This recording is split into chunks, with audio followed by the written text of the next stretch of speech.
आकाशवाणी भोपाल से प्रस्तुत हैं प्रादेशिक समाचार।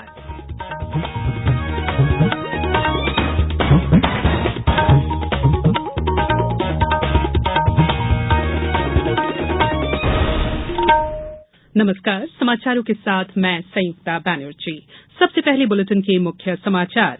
मध्यप्रदेश की मेजबानी में 5वें खेलो इंडिया यूथ गेम्स का आगाज आज। 13 दिन तक चलने वाली प्रतियोगिता में 6,000 से ज्यादा खिलाड़ी लेंगे हिस्सा। केंद्रीय खेल मंत्री अनुराग ठाकुर और मुख्यमंत्री शिवराज सिंह चौहान की मौजूदगी में खेलों के महाकुंभ का भव्य रंगारंग कार्यक्रम। मुंबई के कलाकार देंगे प्रस्तुति। केंद्रीय गृह मंत्री अमित शाह ने कहा, प्रधानमंत्री नरेंद्र मोदी के नेतृत्व में सरकार ने देश में स्वास्थ्य सेवाओं को लगातार बेहतर बनाया। और झाबुआ, मंदसौर, नीमच सहित 16 जिलों में बारिश की संभावना।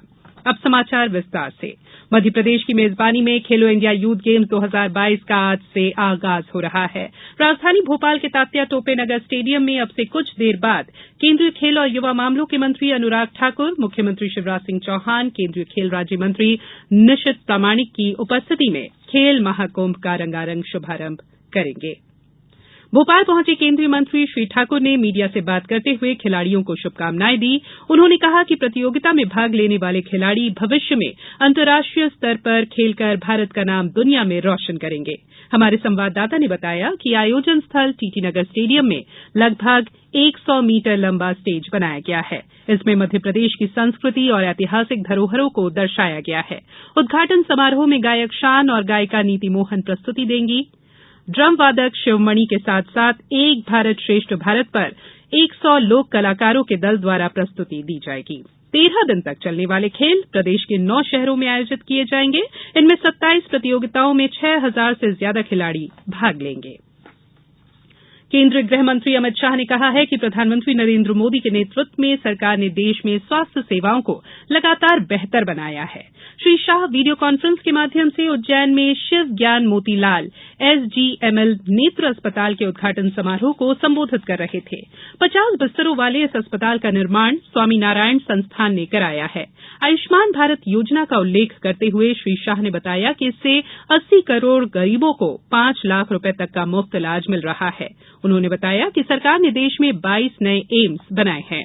पहले देश में 387 मेडिकल कॉलेज थे, जबकि अब 596 कॉलेज है।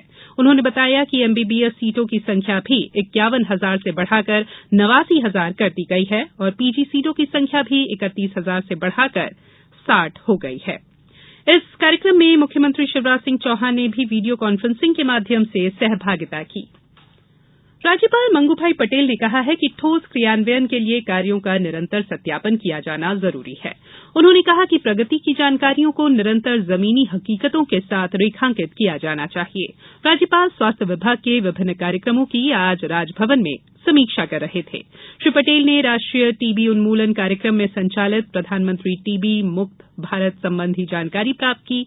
उन्होंने कहा कि टीबी उन्मूलन प्रयासों में सामूहिक सहभागिता को मजबूत बनाया जाए, साथ ही अनुसूचित जनजाति क्षेत्रों में विशेष प्रयास किए जाए। बैठक में स्वास्थ्य मंत्री डॉ प्रभुराम चौधरी भी शामिल हुए।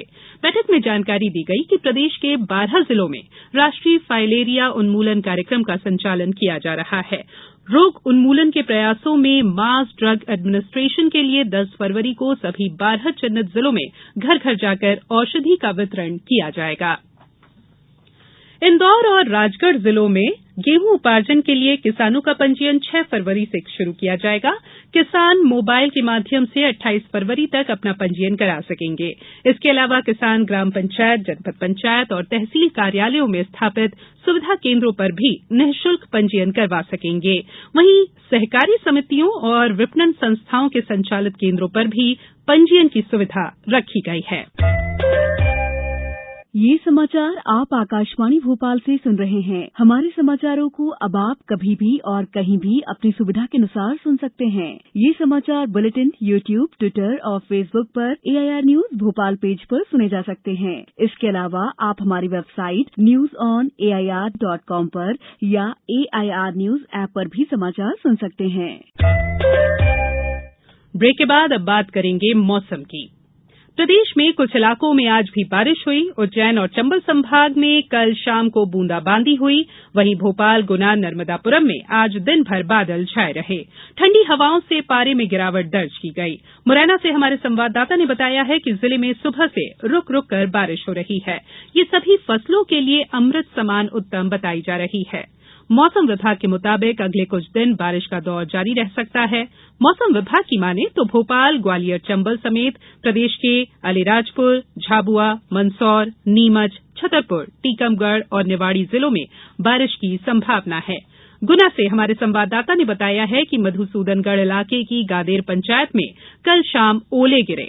वहीं रतलाम में जावरा के झालवा गांव में भी ओलावृष्टि हुई। श्योपुर में आज सुबह बारिश हुई। मौसम विभाग के मुताबिक 31 जनवरी तक इसी तरह का मौसम बना रहेगा। 1 फरवरी से न्यूनतम तापमान में गिरावट होगी। प्रदेश में भी आज बलिदान दिवस पर बापू को श्रद्धा सुमन अर्पित किए गए। मुख्यमंत्री शिवराज सिंह चौहान ने बापू को नमन करते हुए लिखा कि कर्मयोगी बापू की दिखाई राह पर चलकर हम सब राष्ट्र के नवनिर्माण के लिए कटिबद्ध हैं। वहीं राजधानी भोपाल में शहीदों की स्मृति में मंत्रालय स्थित सरदार वल्लभ भाई पटेल पार्क में 2 मिनट का मौन रखा गया। सतना से हमारे संवाददाता ने बताया है कि जिले के ग्रामोदय विश्वविद्यालय चित्रकूट में राष्ट्रपिता महात्मा गांधी की पुण्यतिथि मनाई गई, जहां पूज्य बापू की प्रतिमा पर माल्यार्पण कर श्रद्धांजलि दी गई। वहीं खंडवा में कुष्ठ मुक्ति के संकल्प के साथ बलिदान दिवस मनाया गया। इस दौरान जिला मुख्यालय पर कुष्ठ जागरूकता रैली निकाली गई। शहीदों की स्मृति में देवास, नीमच, गुना, छिंदवाड़ा, सीधी सहित विभिन्न जिलों में कलेक्टर कार्यालय के साथ साथ विभिन्न स्थानों पर बलिदान दिवस मनाया गया। उधर आगरमालवा जिले के सुसनेर महाविद्यालय में राष्ट्रीय सेवा योजना इकाई द्वारा गांधी जी की पुण्यतिथि मद्य निषेध दिवस के रूप में मनाई गई। मध्यप्रदेश पर्यटन बोर्ड द्वारा खंडवा जिले के हनुवंतिया में 28 नवंबर से आयोजित जल महोत्सव का समापन हो गया है। 2 महीने तक संचालित हुए इस महोत्सव में रिकॉर्ड 2 लाख से अधिक पर्यटक पहुंचे। हमारे संवाददाता ने बताया है कि टेंट सिटी में भी 5,000 से अधिक परिवारों ने ठहरकर क्षेत्र के प्राकृतिक सौंदर्य, सांस्कृतिक कार्यक्रमों और रोमांचक गतिविधियों का आनंद लिया। पहली बार हनुवंतिया में सगाई, शादी जैसे मांगलिक कार्यक्रम भी हुए। केरल के प्रसिद्ध कैराली ग्रुप द्वारा स्थापित वेलनेस सेंटर को भी सकारात्मक प्रतिसाद यहां पर मिला। स्कूबा डाइविंग, बोरियामल द्वीप पर night safari, luxury Regal series boat आदि कई सारी गतिविधियों ने पर्यटकों को रोमांचित किया। अब कुछ समाचार संक्षेप में। प्रदेश की 15वीं विधानसभा का आगामी बजट सत्र 27 फरवरी से शुरू होकर 27 मार्च तक चलेगा। जनजातीय कार्य विभाग द्वारा संचालित आवासीय विद्यालयों की कक्षा 6 में प्रवेश के लिए कल नीमच में परीक्षा का आयोजन किया गया। गुना में आज स्वास्थ्य मेले का आयोजन किया गया। इंदौर जिले में राज्य सरकार की योजनाओं को जन जन तक पहुंचाने के लिए आगामी 5 फरवरी से विकास यात्रा शुरू की जाएगी। और छतरपुर जिले के प्रभारी मंत्री ओम प्रकाश सकलेचा ने कहा है कि विकास यात्रा को हम सब मिलकर सफल बनाएं और लोगों की हो सकने वाली समस्याओं का तुरंत समाधान करें। अंत में बुलेटिन के मुख्य समाचार एक बार फिर। मध्यप्रदेश की मेजबानी में 5वें खेलो इंडिया यूथ गेम्स का आगाज आज। 13 दिन तक चलने वाली प्रतियोगिताओं में 6,000 से ज्यादा खिलाड़ी लेंगे हिस्सा।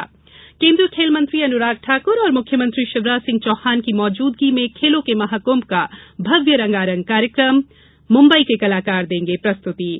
केंद्रीय गृह मंत्री अमित शाह ने कहा, प्रधानमंत्री नरेंद्र मोदी के नेतृत्व में सरकार ने देश में स्वास्थ्य सेवाओं को लगातार बेहतर बनाया। और झाबुआ, मंदसौर, नीमच सहित 16 जिलों में बारिश की संभावना। बुलेटिन में इतना ही। इजाजत दीजिए। नमस्कार।